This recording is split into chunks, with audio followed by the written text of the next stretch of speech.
Le voyage dans le temps, épisode 78, deuxième partie. Donc, après cette belle et lumineuse rencontre avec notre être, notre présence, notre être véritable, ben maintenant nous allons pouvoir parler de sa famille, sa véritable famille, c'est-à-dire notre véritable famille.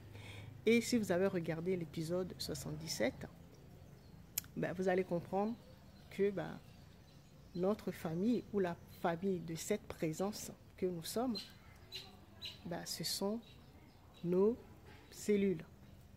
D'accord? Bon, on va le dire autrement, puisque ce sont nos gènes qui engendrent les cellules, d'accord? Nos 20 000 et quelques gènes.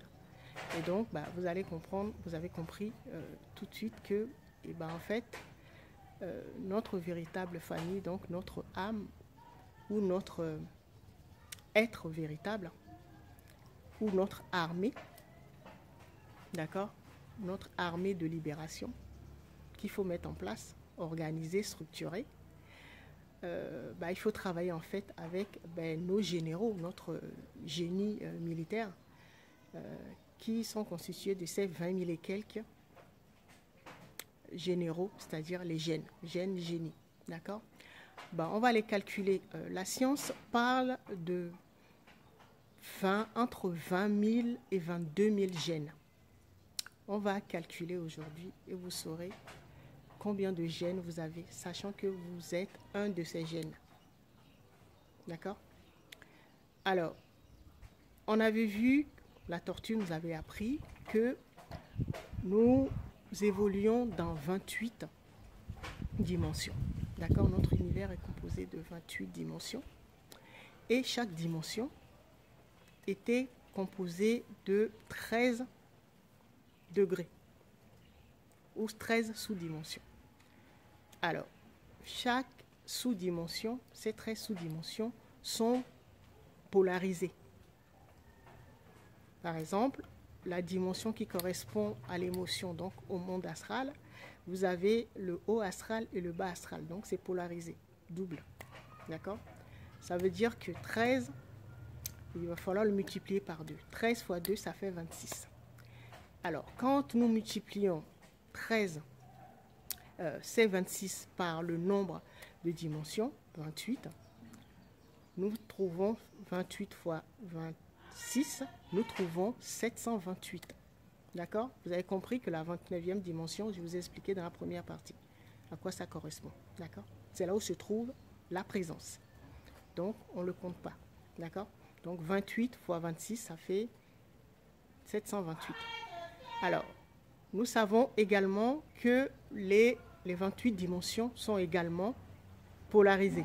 Donc, nous allons multiplier les 728 que nous venons de trouver, d'accord? Nous allons les multiplier par 28 également, d'accord? Et là, nous trouvons 20 384. Ça veut dire que nous sommes constitués de 20 384 gènes. Et normalement, nous en faisons partie. Nous faisons partie de cette armée des 20 384. D'accord? Et nous sommes au-dessus. C'est-à-dire, c'est nous qui, comme la déesse Sekhmet, c'est nous qui pilotons, normalement, quand tout se passe bien, la présence pilote les 20 383 gènes, puisque nous sommes le 384e. D'accord? Là, vous avez compris. D'accord? Alors, maintenant que vous avez compris cette armée qu'il faut structurer en travaillant avec les 20 384. Bon, déjà que nous sommes. D'accord? Notre armée, et puisque les généraux, les gènes sont des génies, donc vous avez ces gènes ont un potentiel à déployer. D'accord? Leur génie sommeille. Et donc, vous devez travailler pour déployer le génie de vos gènes, de vos 20 384 gènes. D'accord? C'est ça, votre véritable famille. Ne perdez pas du temps, si vous avez compris, ne perdez pas du temps à aller travailler avec d'autres gènes ou d'autres membres qui ne font pas partie de votre famille. C'est ça votre véritable famille, c'est ce qu'on appelle la famille d'âme ou la matrice d'âme. D'accord? Et c'est votre armée. C'est l'équivalent du génie militaire et également du génie civil. D'accord? Ça, c'est la première des choses. Ne perdez pas votre temps avec des divertissements. Alors, vous devez également comprendre que ce qu'on appelle en fait les forces du bas astral, c'est le 31e ancêtre. Tout simplement parce que, comme on l'avait expliqué dans les précédents épisodes, comme nous évoluons dans la 3e dimension, nous avions fait le calcul, donc 26, d'accord, 26, première dimension, 13, deuxième dimension, 13, et 3e dimension, l'univers astral correspond au 5e, le bas astral, d'accord? Et donc, ça donne 31. Quand vous arrivez au niveau du monde, de la sphère 7e niveau, c'est-à-dire la sphère mentale, là, vous activez votre 33e ancêtre, d'accord? C'est lui en fait qui correspond à notre guide ou qui correspond à ce qu'on appelle la sagesse interne, d'accord? Mais celui qui nous bloque la route en fait, c'est le 31e parce que en fait c'est l'ancêtre dont vous jouez la vie, vous rejouez la vie et donc qui a eu des blessures et des traumas, d'accord? Et ces blessures ou traumas se sont transformés en monstres ou en démons, d'accord? Et qui vous pourrissent la vie. Donc c'est pour ça qu'en fait c'est le 31e ancêtre qu'il faut soigner, d'accord? C'est sur lui qu'il faut travailler.